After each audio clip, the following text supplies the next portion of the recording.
But you know the memes right now. You fall out of a plane without a parachute, cause of death, COVID-19. You get shot in the head, COVID-19 killed you. You have a heart attack, COVID-19. They're putting the cause of death as COVID-19 for almost everything right now. And we've heard this type of information before. Some would call it conspiratorial, some would say it's rhetoric. But look, right now, you would have to be blind and deaf to not recognize that what is happening is not normal and is not justified. But there's also the possibility it came accidentally from a laboratory.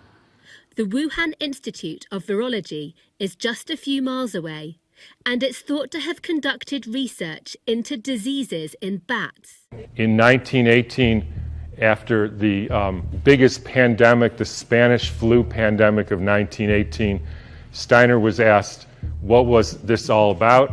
And he said, well, viruses are simply excretions of a toxic cell. Viruses are pieces of DNA or RNA with a few other proteins. They bud out from the cell.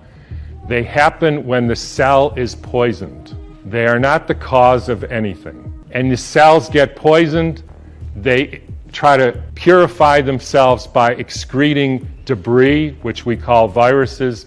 If you go to the current theory of viruses called exosomes, and the latest head of the NIH giving a talk on the complexity of viruses, you will see this is perfectly in line with the current thinking on what a virus really is. The virus is fully an exosome in every sense of the word. You can be taken from your home and placed in a detention centre based on that 80% false positive. Very scary. So let's go through what that test is. Authorities may have to enter people's homes and remove family members, presumably by force.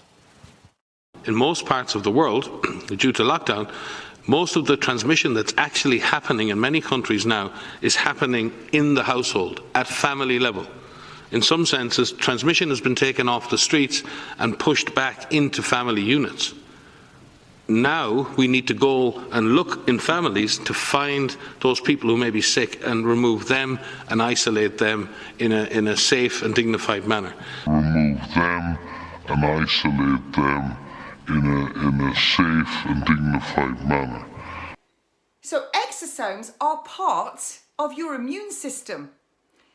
And exosomes and virus, remember, Dr. James Hidreth, an absolute expert in virology, said that they're the same. When a surgeon wears a mask, and when a nurse wears a mask with a critical patient, we're not wearing that mask to protect ourselves. When you're doing open heart surgery, replacing a knee, or you're doing some kind of hernia repair, you're wearing the mask so you don't drool, you don't spit, you don't cough, you don't sneeze into that open surgical field. It's because you're keeping it sterile. All right. Now we come to the United States and we come to the current issue. Everything is misinformation. All right. We know that stress increases the cortisol, which is the stress hormone, which decreases the immune system. So when you scare people, tell them to stay home, you suppress their immune system because you're scaring them. You further suppress them because economic issues, they're stressed out. Now you tell them wear a face mask. What are you doing when you're wearing a face mask? A face mask reduces the amount of oxygen coming in. So now your body's in a chronic state of stress. And that face mask is obstructing airway. They're pushing this agenda, and it's an agenda to make people weaker, to make them more susceptible.